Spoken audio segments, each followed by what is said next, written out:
The Canadian real estate market is in severe distress. Ontario mortgage delinquencies 50% higher than pre-pandemic levels. There was 11,000 Ontario mortgages that missed a payment in Q4 2024, which is nearly 3 times higher than the numbers seen since 2022. And 10,500 of those were in Brampton.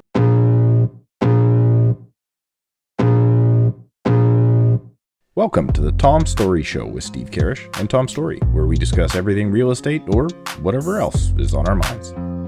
Good morning. Welcome back to the Tom Storey Show. I'm excited for you to be here. Steve, I'm not too sure if Steve's excited to be here in general because he's not looking so hot right now. Steve, how you doing? I'm not feeling great. No, I'm not feeling great. But we'll get through. We'll do it for the people, Tom. It's a big day here in Ontario. This is obviously being recorded about 3 days before it comes out, but it is voting day here, Steve. So people will know what the results are when they're watching this podcast. But I'm going out this afternoon before we pick up the kids from daycare, and I'm going to go vote. It's my right. I'm going to do it. I'm excited to do it. And I'm going to be curious to see when the results come out, not who wins even, because I think I know, but tell me if I'm wrong in the comments, obviously, but what percentage of people in Ontario actually went out and voted. I think it's going to be interesting what that number, you think it's going to be low, high? Where would you rank it? Provincially, I don't think anybody knows. So I think it's generally going to be low, but then there's a bunch of people that are going to think it's a federal election. Right. They're speaking confused. I'm having a lot of fun. I do not want to go politics today. I don't want to be there. Have to. But so I'm not going to ask you if you watched the Liberal debate. I did. Yeah. And anybody that I was like, oh man, I don't know. If a bunch of people in Toronto think Carney's a great option, feel free, man. But if you didn't like the last 5 years, you're not going to like the next 4. Right. So. All right. Well, we'll stay out of politics this week. Welcome back, everybody. If you haven't already, make sure to get subscribed to the channel. We would appreciate it as we continue basically to get to 7,000, I would say, is the next big goal, which is pretty exciting for us. Steve, okay, February's now over. Short month. But what happened in your market? Is it optimistic, or is it kind of just like, and even with tariffs, it's like now they're paused again, but by the time this comes out, who the hell knows what's going to happen? So it keeps going back and forth.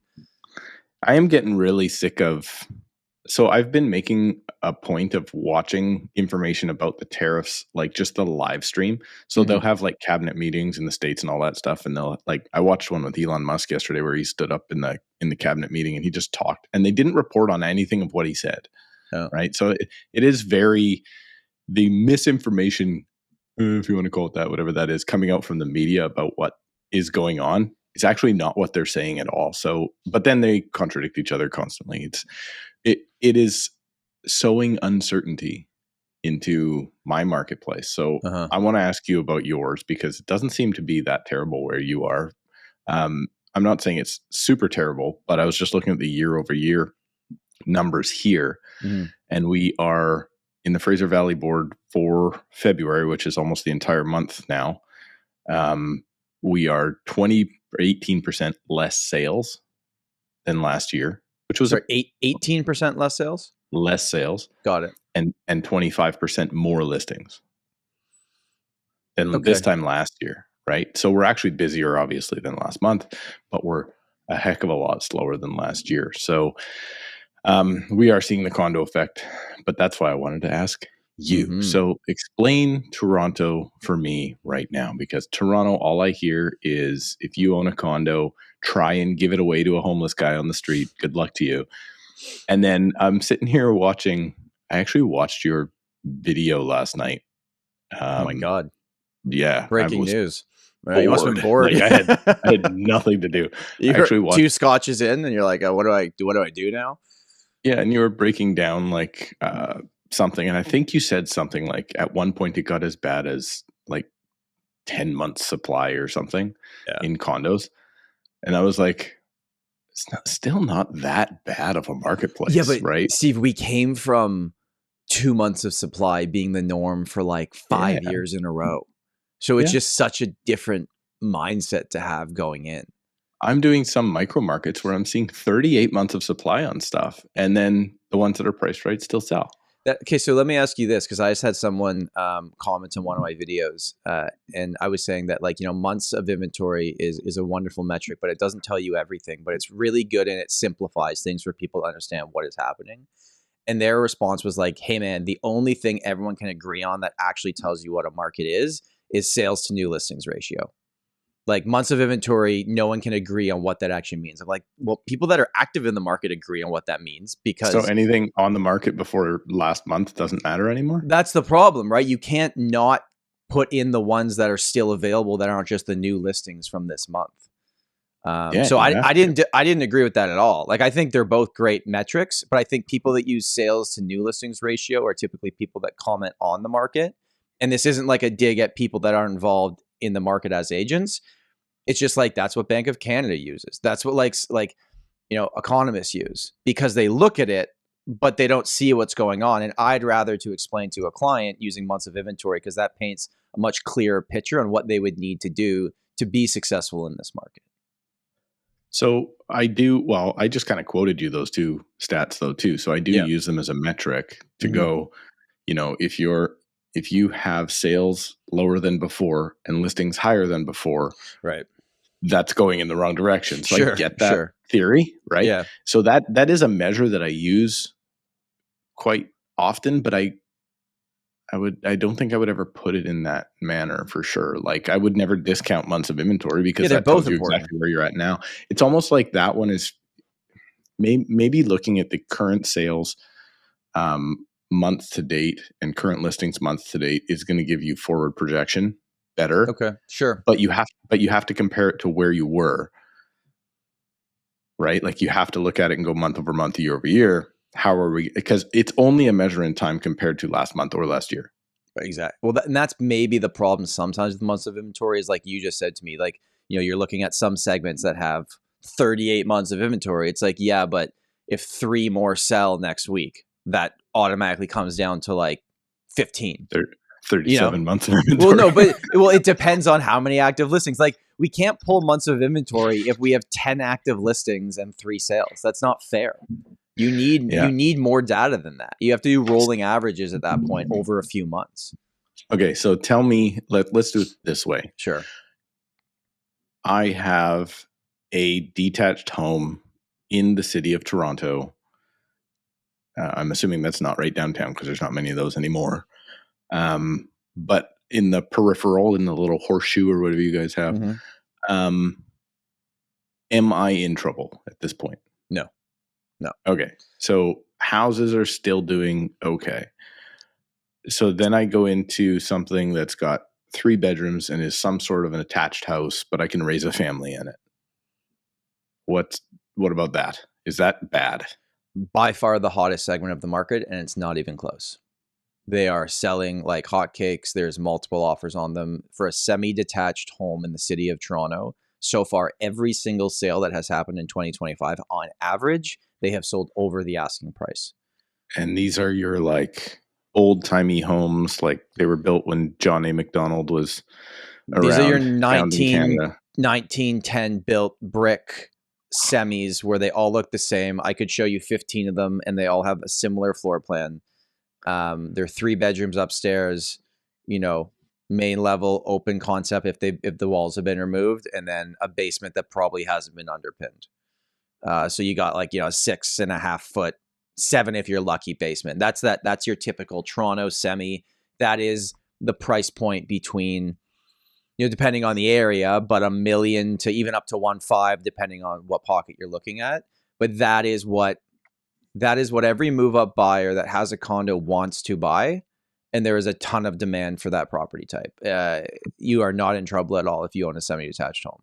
Unless maybe you bought it in February 2022. But otherwise, like, you know, you're fine. And there's not enough like stratified townhouse units to measure. Those are still moving pretty good. Like, we had one earlier this year that we sold over the asking price, and I didn't like list it low. It wasn't a manufactured price that we got truly over asking because we got multiple bids. Those ones with lower maintenance fees are, I mean, they're not crazy, but they're moving. It's not doom and gloom by any means. Okay, so months of inventory, and those are all still somewhere between 3 and 4, 2.5 and 4. Yeah, 2 and 4. Yeah. Okay. So then let's move into the worst market of all time, the condo market. So if you have a condo, you have to beg a homeless person to come and take it away from you, and they can live in it. And they're worth zero now. No, that's what I'm hearing everywhere. Here's the thing for the condo market: you have to split it up into number of bedrooms that you have. So and total square footage. So in a simple way of explaining this, if you have a condo that's over 1,000 square feet and it's got 2 bedrooms, it's not a great market, but it will sell. It's a balanced out market. There are people that want to buy that property type.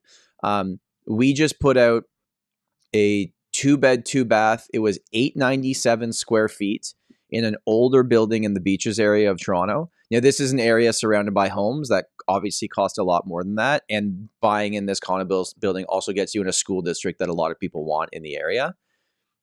We haven't sold it yet, but I listed it 2 days ago. 15 showings booked in 2 days for a 2-bedroom. Mm-hmm. So now this isn't like a general. What year is this built? Oh, I have to look back. I feel like a 2000 and maybe like 2000, late 90s, 2000. Okay. It's been back around. when you actually had square footage, right? So at the time, it was probably considered pretty small for a 2-bedroom when they sold it. Yeah. Yeah. But you have enough room for a kitchen table.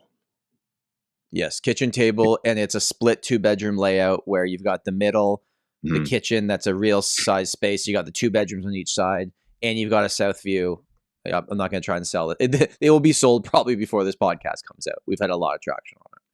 Okay, so that's not doing terrible. 2 beds are generally the ones that are doing a lot better right now. So if the viewer's waiting for where does the market suck, that's our next conversation. Okay, no. Okay, let's go into a proper 1-bed. A proper 1-bed. I'm talking a door on a hinge, not a sliding door. Sure. That right, like an actual bedroom, and maybe it's only 500 square feet. Maybe it's 450. Maybe it's 650. But it's actually got a proper room. It has to be 650 for this conversation, because the under 500 square foot, regardless of proper door or not, is not a good market right now. Nobody wants to buy that. You're built before 2010, maybe 2015, depending on the building. 650 square foot, 1+ den with parking, an owner occupied or vacant unit. That's still selling about $1,000 a square foot, and it depends on what building you're buying in. But these older-ish buildings are doing better than the newer stuff because they're also better value. But that segment of the market, there's just so much for sale across so many different types of buildings in so many different areas of Toronto that generally it's not that great. You got to be pinpoint pricing and understanding that, there's probably, just like yours, in a 2-kilometer radius, because we're so saturated here with how many condos exist, there's probably 15 options that a buyer could look at that has a budget for yours and go like, well, which one do I buy? So it's being very clear on, we think about the ways that we can track what a property is worth. You can look at what the market's done since you bought it. You can look at the previous sale, and those are both very important. But right now, what matters most is, are you the most attractive option on the market versus all the other options a buyer has access to? Mm-hmm. Yeah, so we've got some spots where it's like, okay, I need you priced right and you're going to sell. And then we've got some spots where it's like, the answer is just lower than here. Like nothing is selling, and there will be like so many available. And then one will pop off and it'll be like, okay, what happened?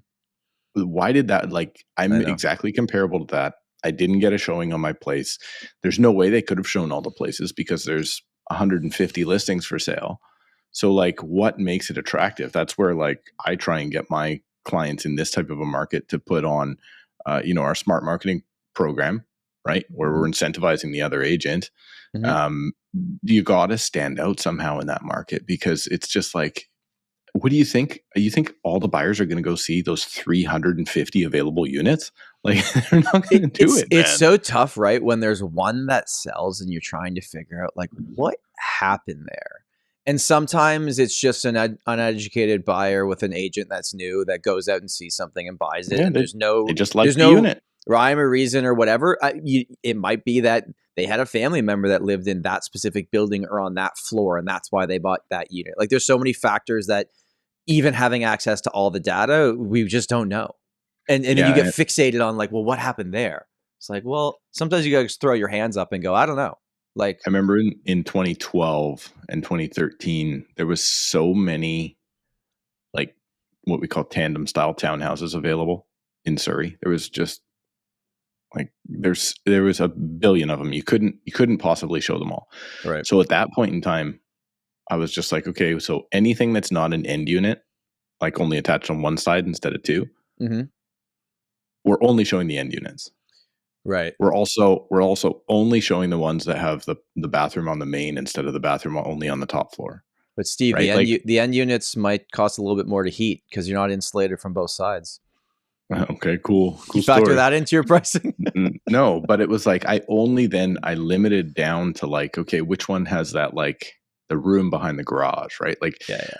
all those factors, because now you have to be something special. Mhm. Right? You absolutely have to be something special. So I made a note, and I'm going to ask you, and then maybe I'll chime in on each one. So Yep. let's think about somebody making a move right now. So if condos are so terrible and everything else is not bad, even Mhm. livable condos are not bad, No, not bad. is it a good or bad time? So first time buyer right now, how terrible is it as a first time buyer?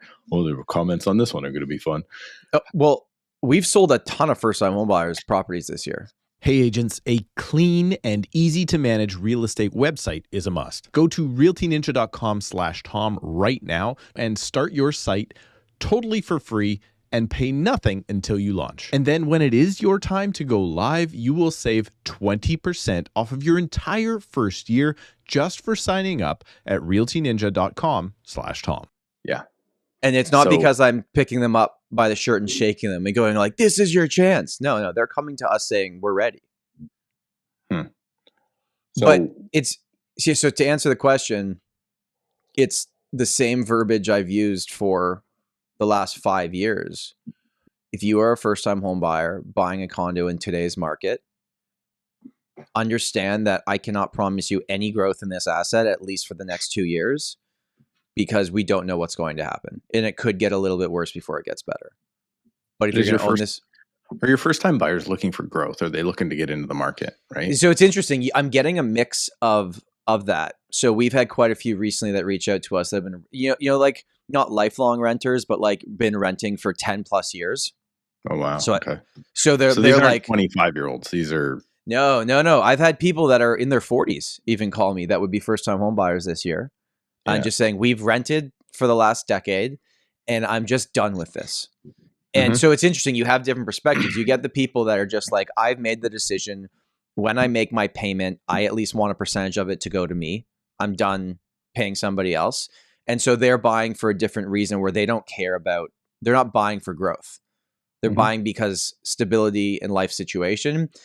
But then you have some of the younger 25-year-old buyers that have not really seen, because think about it, like they were 20 the last time condo price, when they were 20 years old, condo prices are now the same price they are when they're 25. It's been a weird 5 years. So a lot of them want to know, like, well, if I buy, what's going to happen? The biggest concerns when I was a first time buyer, like where my mindset was. So I realized, okay, I don't want to rent. I got to a situation where I could purchase. I had a little bit of help from my mom and stepdad. And then my thought was, like, when we went to view properties, this was quite some time ago, so not a lot of the open concept stuff was around back then. But I saw this one unit that I ended up buying, and it had like a pass through from like the kitchen into like the dining area. And I was like, I can put a countertop here. I can put 3 bar stools here. And before we go to the bar, I can hang out with my buddies right here. And that was a big one. And like, what a stupid idea, right? But that's like where your mind is at like 24, 25 years old. And then the other thing was, and I remember doing this, and it's not the only time.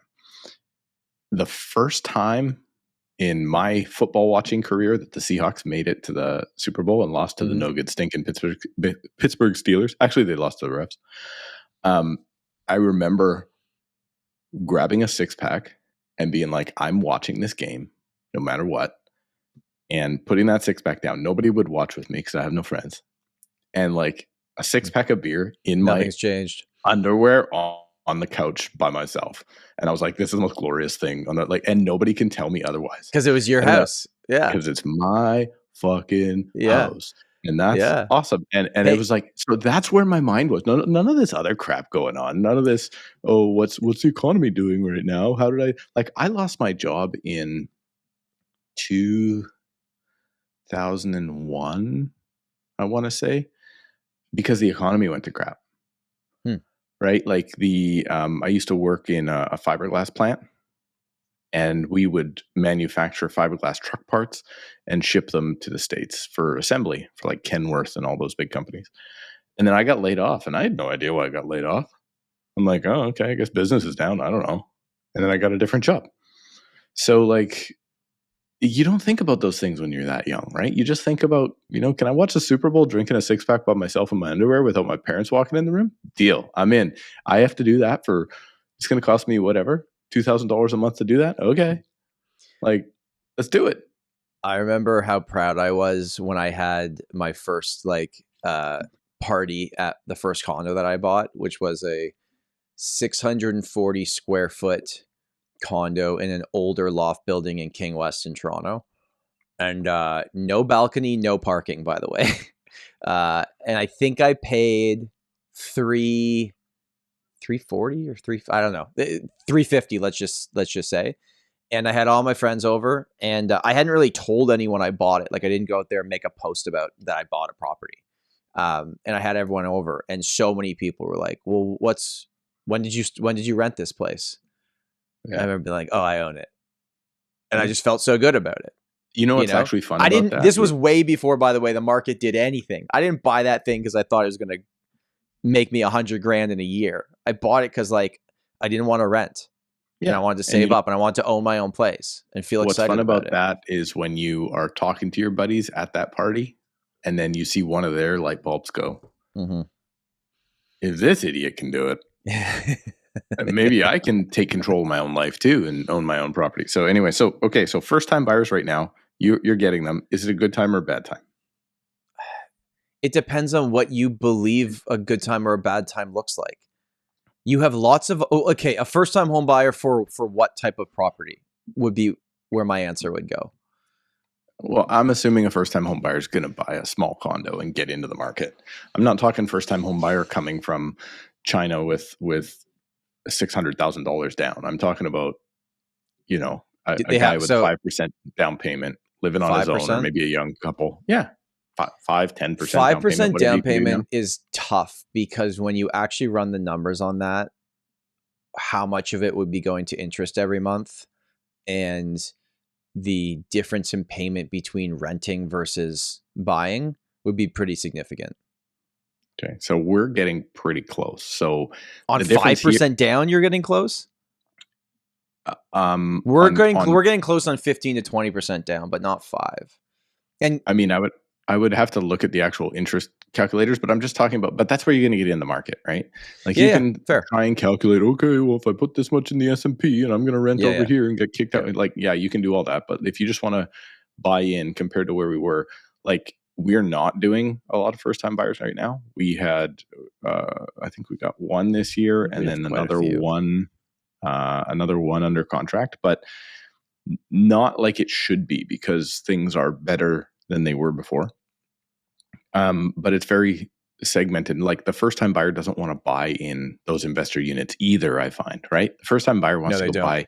They want to go buy somewhere, maybe a low-rise building, something nicer, something close to parks or coffee shops. They don't necessarily want to be jammed in that downtown area next to the train where all the scumbags are, living at the bottom of their building, right? So I actually think financially it's a pretty good spot to be right now.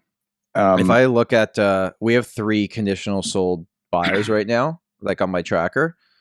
All 3 of them are first time home buyers. Look at me. No, I'm not. I'm telling you that it's like, that's interesting to me. Of the things we have conditionally tied up, 3 of them are first time home buyers, and one that just firmed up yesterday was a young couple that bought a condo townhouse as a first time home buyer as well. So it's like, yes, they are transacting. Okay, I have many more categories here. Let's talk about somebody that's going from, say, they did buy a condo and they're now, they just need more space, but they're not leaving downtown or anything. So they're going from, say, a 1-bed or a studio to a 2-bed. So I'll get slightly nerdy with you on this one to answer it. That's tough. I don't know if that always makes a lot of sense, because here's how it works with condos. Okay, the reason you're going to a 2-bed is to have that second bedroom and that second bathroom, right? Mm-hmm. That's what you're doing. If you actually look at the main living area that you spend your time in when you are not sleeping, where your TV and dining room table is, or whatever the setup is, sometimes a 1+ den condo has the same interior living space as a 2-bed, 2-bath. The only difference is you're getting the extra square footage in the extra bedroom and bathroom. Does that make sense? Yeah. So it's like, that bathroom can be worth the second bathroom when you're a couple certainly helps. There's no doubt about that. But the second bedroom, it's like, well, are you getting that second bedroom because you had a kid? Are you using it as an office? Like, what's the purpose? Because the time where you're not working or sleeping, which I guess is most of people's lives, actually, as I'm saying this out loud. 2/3. Yeah. I mean, the other 33% of your life, but you're in your living space, your space isn't generally that much bigger. No. And it's like, once you pay me and once you pay land transfer tax to do that move, like, I would actually say for most people that are in a 1-bed, it's like, okay, if a 2-bed's going to cost you $850,000 plus you add in the maintenance fees, it's like, well, what do you have to do to get to that $1 million budget to get like an entry level semi that's a 2-bedroom with an unfinished basement, but in a good area that you can get into freehold housing? Okay, you're getting ahead of me. Okay, so fine. What I'm trying to say right now is, like, I've got some condo people that want to move out of condos, people that were on the market in condos, and they want to get to a bigger condo, right? Like their plan is, maybe they're a single person or maybe they're a young couple. They know they're not getting to like the next house or anything like that. And I'm sitting there going like, listen, I know you're unhappy with the numbers I'm telling you about your property, but the 2-bed condos in many areas are doing just as bad, if not worse, where we are. That's weird. Ours are doing better. So it kind of depends where you're at, but like, you have the ability now to take advantage. They're so focused just on the price of which they could have got a little while ago, as opposed to what they paid for it, what they're going to sell for now, but then also what they're buying next, and where that one was. Like, there's something that happens when people solidify in their brain what they paid versus what they want, and there's no consideration for what the other place did. Like, for instance, we've got this. We have a client that's looking at a type of property in a certain price point, and their property is not worth what they want to get. Simple as that. So what they're looking at is still a purchase price. Let's say they're looking at $200,000 to $250,000, $300,000 more than where they're at. So they're going from like a lower end property to a slightly higher end property. It's not a massive jump. Then when the prices come down, rather than adjusting their expectation on their sale and then looking at saving on the buy, they're only looking at the properties that are coming down into their previous price point. Right. So let's say that's, let's say they're selling at 700 and they're expecting to sell at 700 and they're looking at $1 million, right? Well, then let's say they're worth 650 now. So instead of looking at 925, they're still looking at $1 million. I see. And you can get more for your money, Yeah. but they're not now realistic, right? So like there's massive opportunity there, but you got to tone down, your property isn't just going to lock in at a certain value and then everybody else's is going to drop, right? But that's what sellers seem to think. But see, what's funny about that statement is that's actually not true for Toronto, because condos have locked in at value and everything else has gone up in price. Okay. But this was a condo to condo situation I'm talking about. Yeah. If it's different asset classes though. Okay. So I think a small condo to a bigger condo is actually a pretty good move right now. Like there's lots of opportunity to do it, lots to pick from. Selling is tougher, but there's lots of opportunity to make it happen. I guess it's like, but how much bigger does it have to be for you to make that move? Because once you pay a realtor, once you pay land transfer tax, once you pay moving fees, it's like, it better be worth it. Because we're having most people skip that step completely. Yeah, everyone we're talking to is going condo to freehold. They're not going 1 bed to 2 bed to then freehold. So, exactly. But if you can afford it. So the move here is generally condo to townhouse to freehold over like 5 years each, right? 5 years in your condo, 5 years in your townhouse, and then you're going to get to a freehold eventually. Right. But right now, maybe what you're alluding to is like we're seeing, so let's say we're going from a condo to a townhouse right now. I actually think that move's not bad either, because the townhouses, I saw townhouses in my old complex. There's one on for $879 right now. At the peak of the market, 3 sold for $1.3 million. Wow. Yeah. Now that was a 1 month period of time. They were fully renovated units. They were the nicest. So those are down like 400,000 from the peak month. And then the property that they have to sell, what do you think that's down from the peak? If they're coming from a 1 bed condo? 50 grand. Okay. Maybe 100. So it's 4 times. We're realtor mathing this, but it's a $300,000 savings to move up now versus if you had done it at the peak of the market. Yeah. So I just did this for somebody yesterday. They bought at the peak of the market and they bought a townhouse at the peak of the market, and they are very realistic on where their next price is going to be. And they know, we looked at the calculation and we're talking like $150,000 down. Okay. With like no hesitation, everybody understands what's happening. And they're like, it really sucks, but it's the right move for us and blah, blah, blah. Okay. And then we looked at what they sold also at the peak of the market. I did not help them at that time, but we looked at what they sold at the peak of the market and how much that is down compared to now, which was they actually downsized at that time. Oh, well, see, that's a weird situation where they probably actually came out ahead because they downsized. I was like, guys, this is the best bad move you've ever made. Yeah. Hey, folks, if you're looking for a real estate agent in the city of Toronto, let's face it, you got to call my buddy Tom Storey of the Storey team and Royal LePage Signature in Toronto, Ontario. They're your obvious choice because Tom is not just the co-host of this podcast. No, he is a real life and top producing real estate agent in the city of Toronto. There's nobody out there that knows the condo market better than Tom and his team in downtown, but they do service the entire city of Toronto and any of your residential real estate needs. So if you're looking for an agent, do not hesitate to reach out to Tom, book a call with him using the link down below in the description of this podcast, and let Tom guide you through your real estate journey. And now back to the podcast. Yeah. Right, if you like upsize, it's a different situation. I think the detached house lost in the stats lost $300,000, and they're down 140 or 150 or something like that. So I'm like, guys, this was actually a great move. And then now, so they always knew this was an intermediate move. And then there's a place they're going to go to. And I was like, if you had gone from your old place to that place, the place you're moving to now is actually down like $400,000. Right. So I'm like, guys, this is like, you've timed this all wrong perfectly.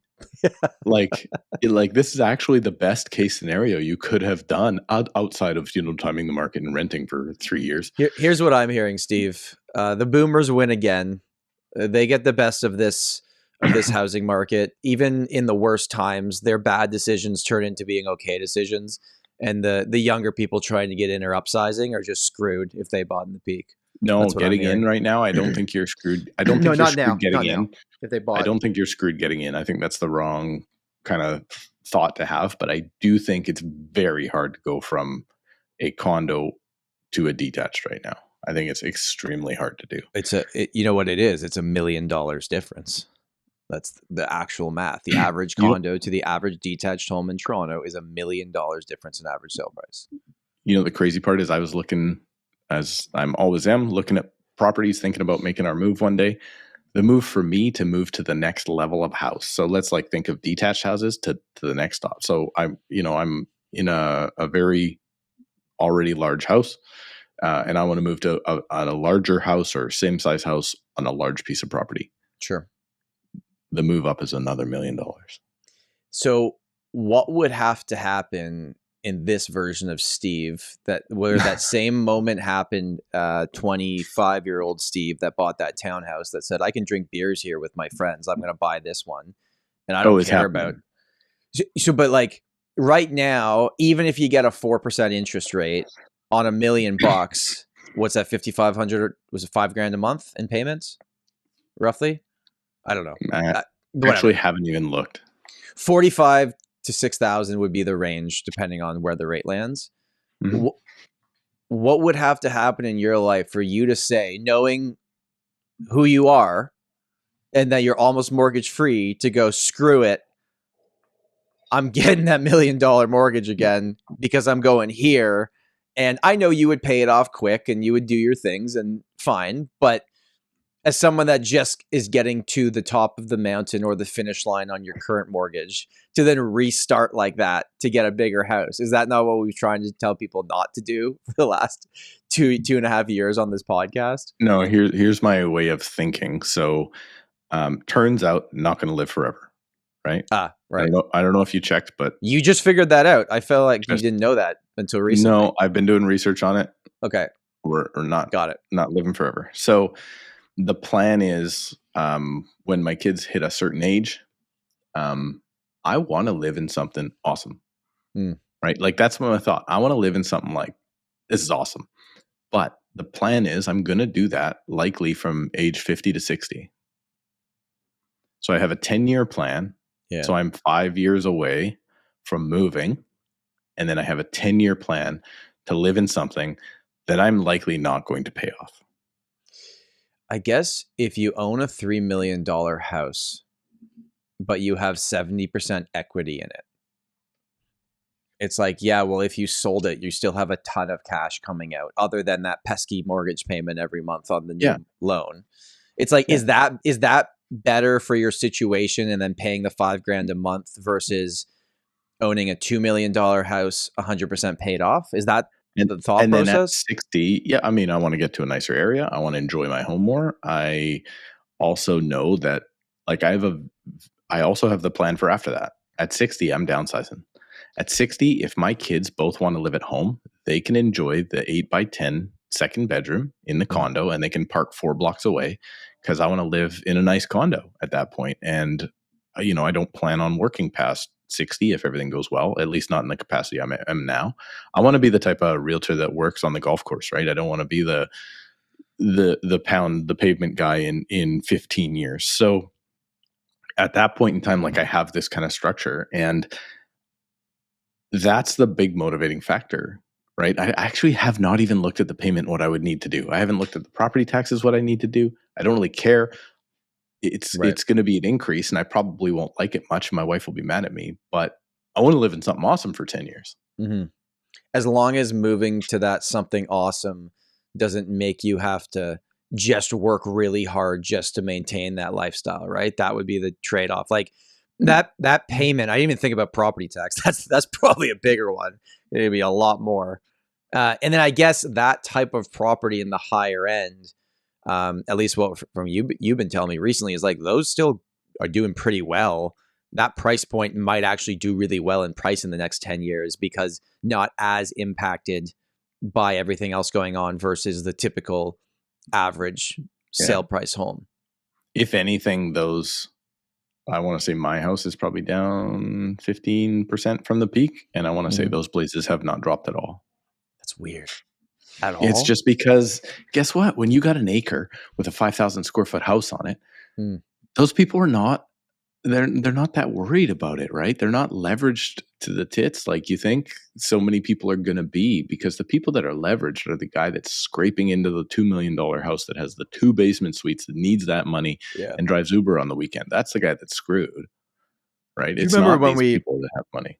You remember we had Brad Lamb on, whenever that was, back in the day at the early stage of this podcast, and he was like, Steve, what would it take for you to not want to deal with having a tenant in your basement? Like, what level of wealth would you have to get to not even want to deal with that? I thought that was an interesting question, because that's kind of that next step where it's like all these things mathematically would make sense because you're a numbers person. But like, if you have so much money, you're like, why do you even want to deal with this stuff? Like, who cares? It doesn't matter to me. Yes, it would make more sense to rent it out, but who cares? My basement tenant is so fantastic. My my condo tenant, man, I just got a notice from the strata literally yesterday. So can you say what? No, it's probably not a good idea but I just got a notice from the strata. So, nothing major, just tenant things. Listening to the Tom Storey Show on Sunday is too loud, annoying the No, I definitely I'll tell you later. It's fun. So I don't know, I think we beat this one to death. I think I'm going to break this down. I think first time buyers, great opportunity right now. Smaller condo to bigger condo where I am, great opportunity right now. Condo to townhouse, there's opportunity right now. Condo or townhouse to semi or to detached, that's a tough one. Detached back to condo, downsizer, so much opportunity, like you don't even know what you're doing. And then what's gone away? The people moving out of town. People moving to Calgary, they've all gone. There's not many people looking at cheaper places to live right now. I don't know if you're experiencing that anymore, but we are not. You are muted. I do not have audio for you, Tom Storey. There we go. We're back. We're back. You're back. Oh, look, can you get some cables that work over there? Yeah, I don't know what's going on. I'm just not going to touch it anymore. Make sure it works. We're listening to Condo next week, and they're moving to Calgary. But they were initially from Calgary. So they're moving back home because of a job opportunity, not because it's cheaper than Toronto. Like, they came here and they're going back home. So, as I say that, I actually have 2 clients moving to Calgary that I just thought about right now, but not like, it was 2 years ago when everybody was like, of all ages, was like, oh, there's jobs there, there's houses there, that's all. That is all gone. This is just people that probably normally also would have moved to Calgary even in the before times. Got it. I have an interesting story on buyer mindset. And even though the market tells you they want it one way, they're actually lying to you. So this is a condo. And I'll give you some backstory on this.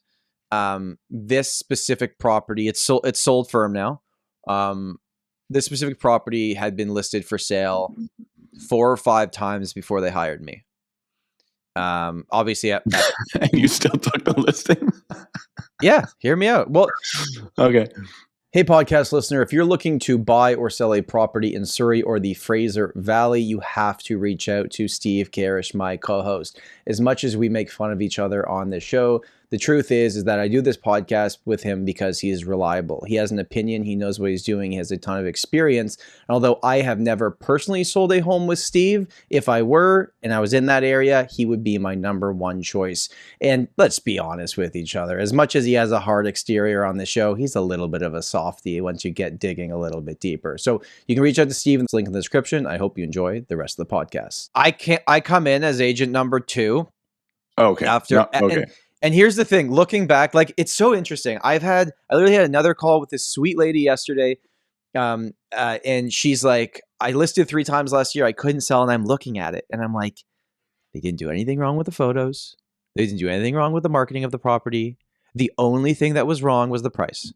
That was the only reason you didn't sell, is because it wasn't priced. And she's like, they were really nice to work with, but I don't think they were telling me the truth. They were scared to have the tough conversation with me about what I had to do. So like, that's a seller that would have changed their price, but the realtor didn't say to them, you got to do it. Anyways, okay. This property had been listed quite a few times before, and they reached out to me, and I met them at the end of last year, and we listed the property in, I think like January 10th, maybe. We went at a price that I thought was close to where we needed to be. And in the first 2 or 3 weeks, we had showings, but nothing, no one was indicating they were making an offer. And we were listed, I'm trying to feel like, because it's not closed yet, I can't like give all the information because I can't get people to figure out what this was. But let's just say we were listed at a price between $700,000 and $800,000 as our here's our price. Mm-hmm. Okay, traction, but no offers in sight. So I have a call with the seller, and we look at what our competition is, and we figure out like, okay, we need to do something to be seen. We need to do something to stand out. Putting it at the price we actually want and telling the market, come and give it to us, isn't working. What do you need to do here? So we actually took it off the market, relisted it, $150,000 under what our last price was. So we took that, we did an offer date for a condo in a market with 8 months of inventory, which normally I would say that's not a good idea, but you got to do something in this market. Anyways, relisted it. 2 days later, we had a bunch of showings. We got a bully offer for a price we were really happy with. It firmed up a week ago, and it's now sold. And I'm telling you, certainly, if we had just left it at where we were, even though we were willing to take the price we just took, which wasn't too much off the asking price, we would still be for sale right now.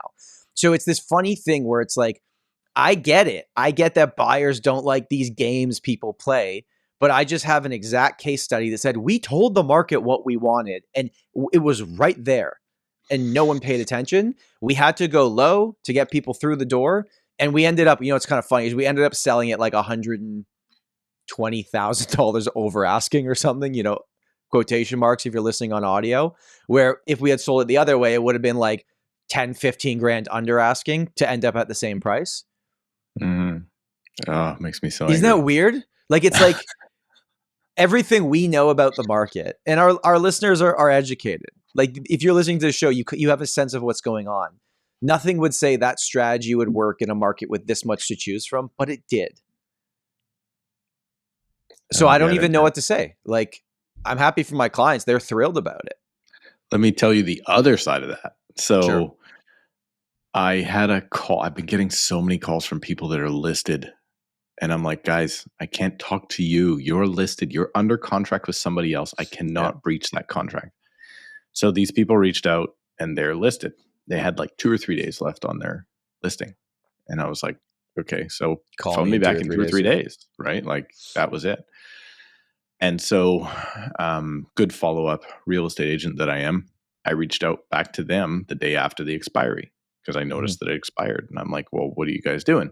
And they're like, we actually just last night signed an extension with our agent for 30 days. And I was like, okay. So around comes the next 30 days. It expires again. The expiry notice comes through. I reach out to them again. I say, hey guys, are you ready to go? Last night, we're still negotiating it, but last night we got an offer. So literally the last day after the extension of this thing's been on the market for like 6 months. Mm-hmm. They get an offer. They jam it together because the listing is it going to expire or did expire last night. So they're like, we accepted the offer. Eventually it comes through as sold. Now, what pained me about that is I looked at the listing, obviously, when they reached out to me to find out that it was currently active. The marketing was so terrible. Right. And then the sale, I was like, this is priced well. So like, it was a marketing problem, not a pricing problem. It was definitely a marketing problem. I think those people, I honestly feel like I could have got those people $50,000 to $75,000 more than what they eventually sold for because their market, it was like iPhone photos. Yeah. The picture of the front of the house was of a tree that was in front of the house. Not like, it was just so terrible. There was no like there was 11 photos. What can we put up now? Like 40 plus photos. We can put 40 on ours.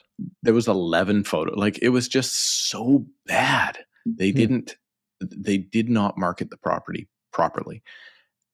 And I wish I could have reached through the phone and been like, you need to fire this guy right now.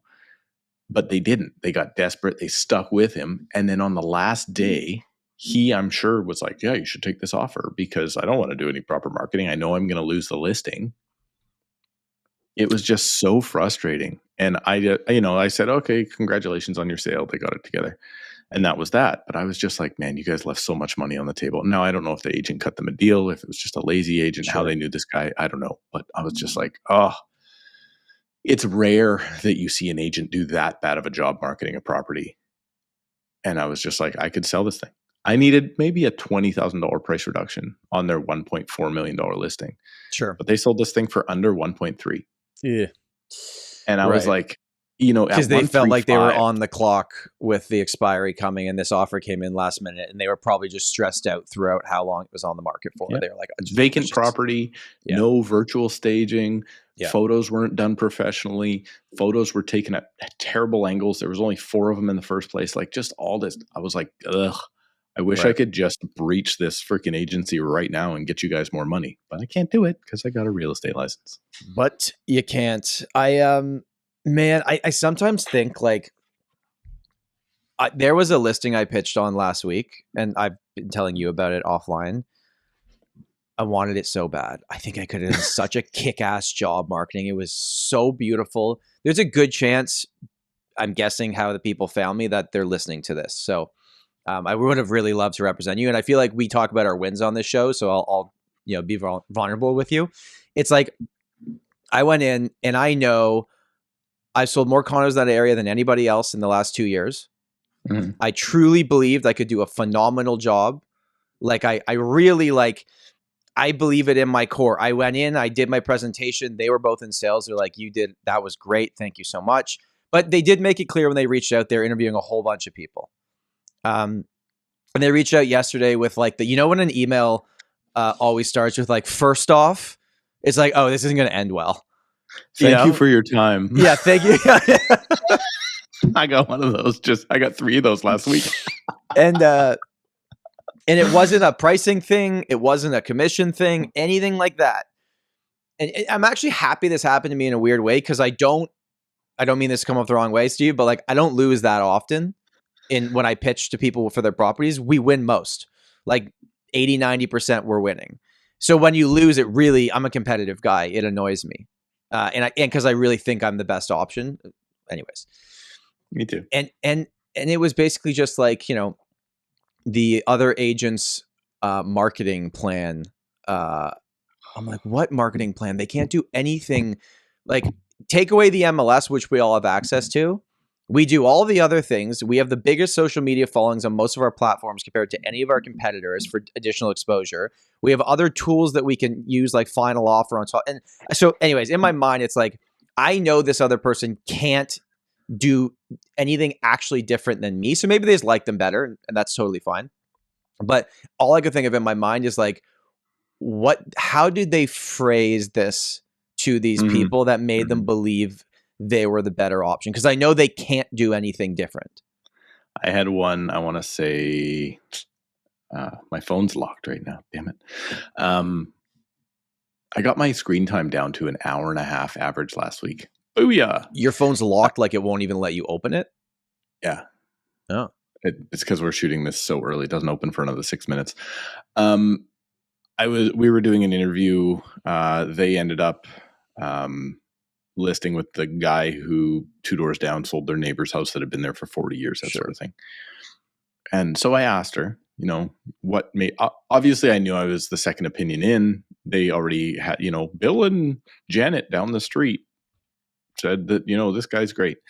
But I always ask the question, well, what was the thing? And she was like, well, he had this plan to get me, 20,000 Facebook views. And I was like, yeah.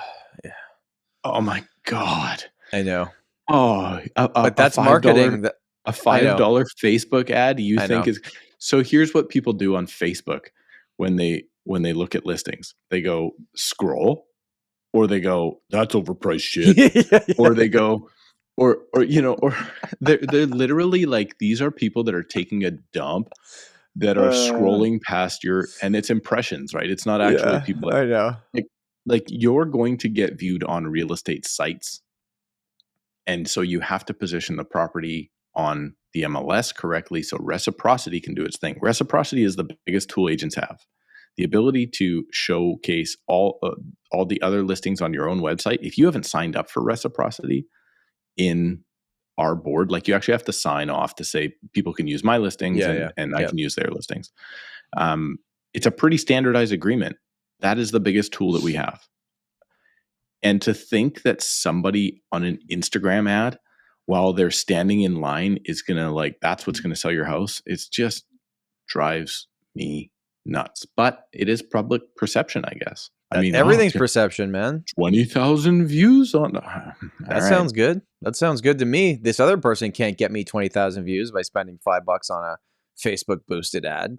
But that's it, right? All right, Stephen, if I were to say to you, what is the most expensive place to live in Canada? What would your response be? Vancouver.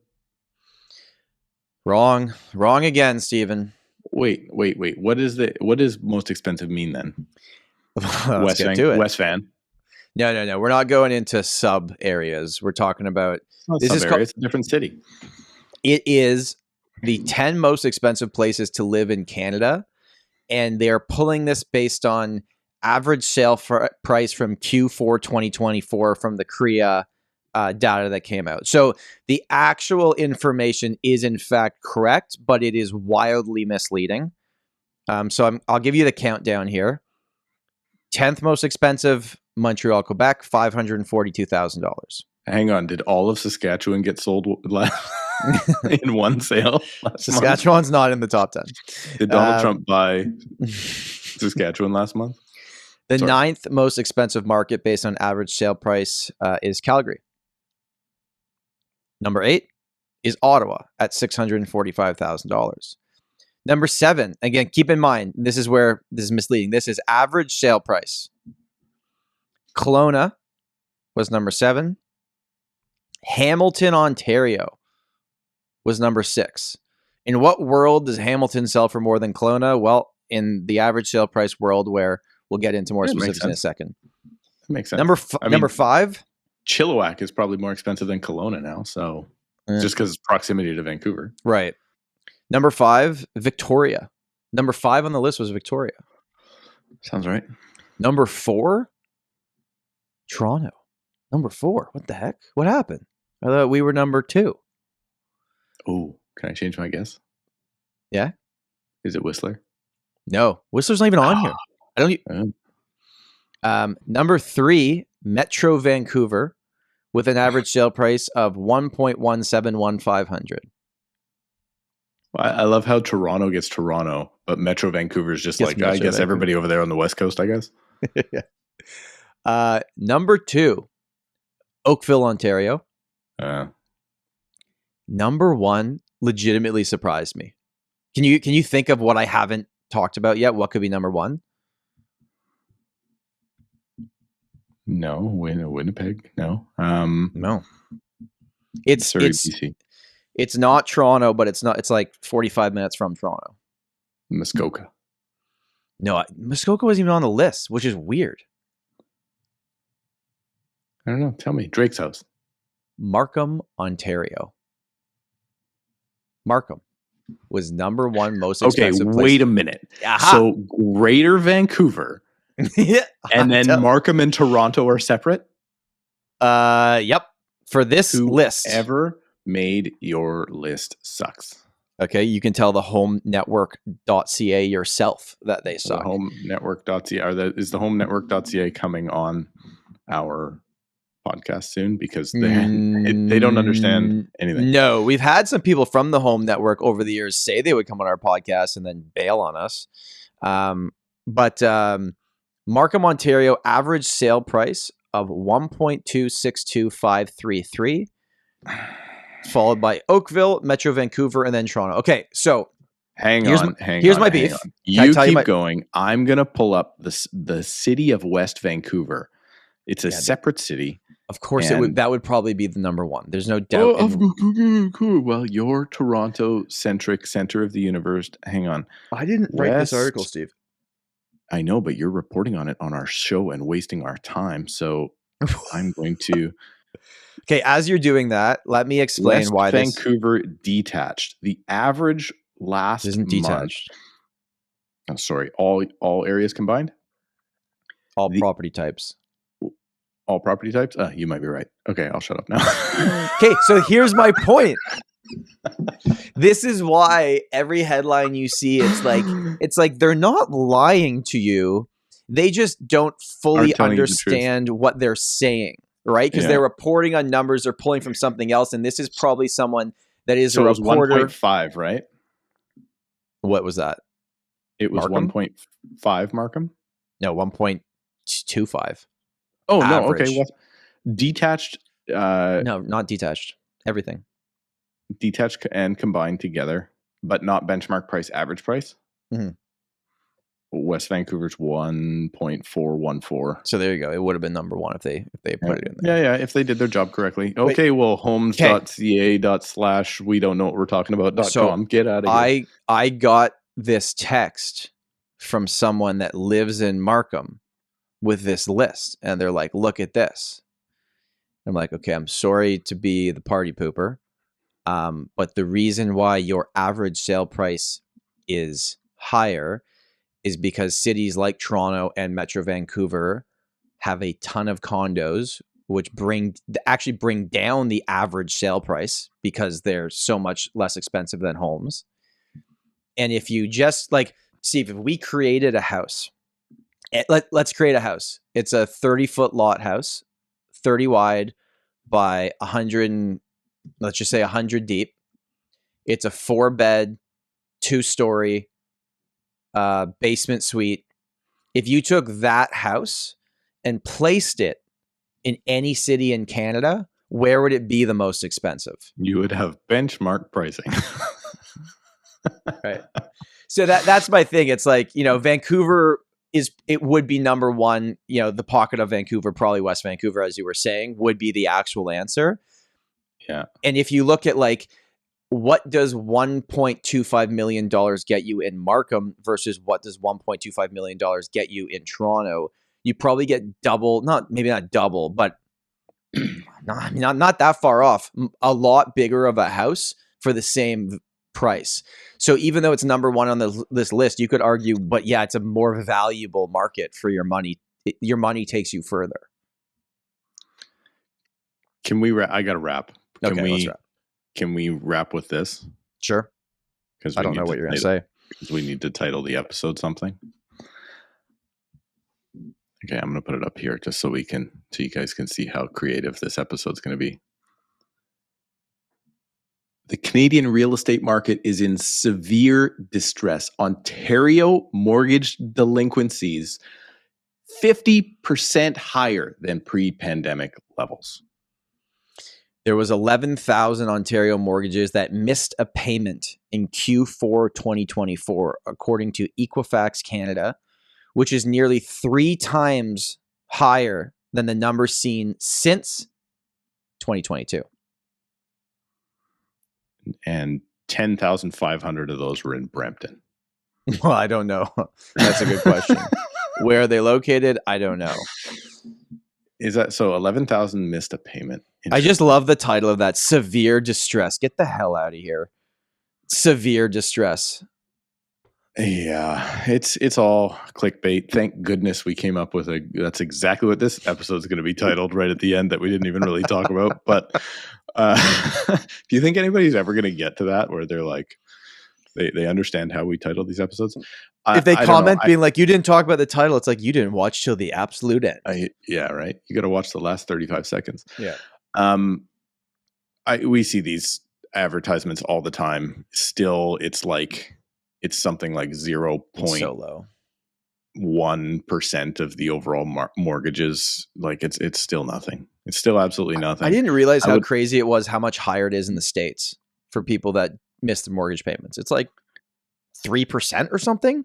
There's a lot of folks down south that have really bad credit that have like, I mean, I know from my days in the lowrider scene and hanging out with all the Latino folks and all the like that whole group, man, there's a lot of guys that are just like literally paycheck to paycheck in a way that we don't understand. They're renting $200 a month, $300 a month places, and they're making it work somehow. And they're, for some reason, they're driving a brand new Suburban, but they make $15,000 a year working at Les Schwab, which is a tire joint, by the way. Tires. Okay. I watched the whole Tires, by the way. I thought it was quite funny. I thought it was funny.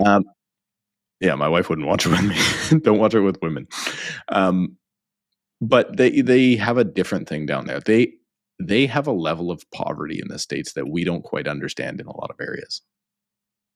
I know they bitch and whine about us and our productiveness and all that stuff. They've got some areas in the States that are just something else. And I don't think Canada has that. I think Canada's got its rich areas and then it's got its rural areas. The States has rich areas and then it has poor areas.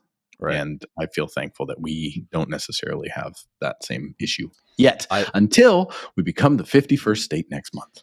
I feel thankful that you listened to the very end of the podcast. Thank you so much for being here this week with us. We will see you next week. Goodbye. Love you.